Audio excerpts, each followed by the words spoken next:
Vijayawada Gandhinagar press క్లబ్లో రాష్ట్ర కాపు JAC ఆధ్వర్యంలో సమావేశం నిర్వహించారు. ఆగస్టు 16న విజయవాడలో రాష్ట్ర స్థాయి కాపు నాయకుల ముఖ్య సమావేశాలు నిర్వహించనున్నట్లు ప్రకటించారు.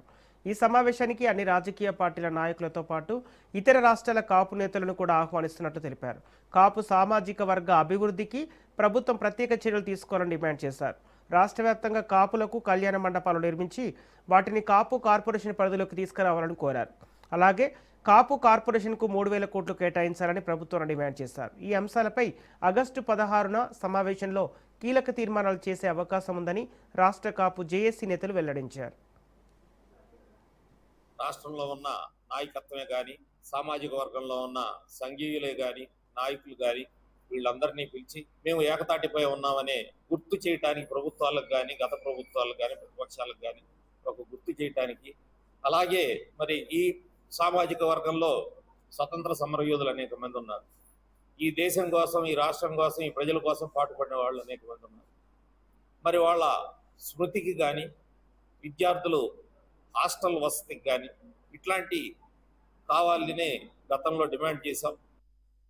నాయకత్వం ఏ రాజకీయ పార్టీకో ఎవరికో వ్యతిరేకమైనది కూడా కాదు. గతంలో బీసీ రిజర్వేషన్కి సంబంధించిన అంశంలో కేంద్రానికి పంపిన పరిస్థితి ఉంది. అదేవిధంగా ఈడబ్ల్యూఎస్ సంబంధించిన అంశంలో 5% రిజర్వేషన్ ఇస్తూ దాన్ని ఎన్నికల గత ప్రభుత్వ హయాంలో ఈడబ్ల్యూఎస్ 5% అమలు పరచాలని ఆ రోజు పెద్దలు చంద్రబాబు నాయుడు గారు నిర్ణయం తీసుకోవడం జరిగింది. కానీ ఈ రోజు దాకా కాపు బలిజ వర్గాలకి ఎటువంటి రిజర్వేషన్ లేదు. దాని మీద ప్రత్యేక ఎజెండాగా తీసుకోనున్నాము.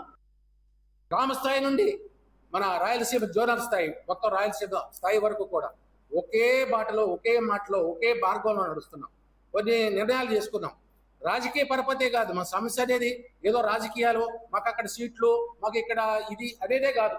ఈ కులం అనేది అనేక సమస్యలు ఈరోజు ఫేస్ అవుతుంది. ఆ సమస్యలకు పరిష్కారం అనే దిశలో అక్కడ పరిష్కార మార్గాలు కొన్ని కనిపెట్టాం. డాక్టర్స్గా ఉన్నవాళ్ళు ఈ కులాల నుండి వచ్చేటటువంటి ప్రతి కుల సభ్యుడికి 50% డిస్కౌంట్ ఇవ్వాలి, వైద్య సేవల్లో కానీ, వాళ్ళ ఇదిలో కానీ.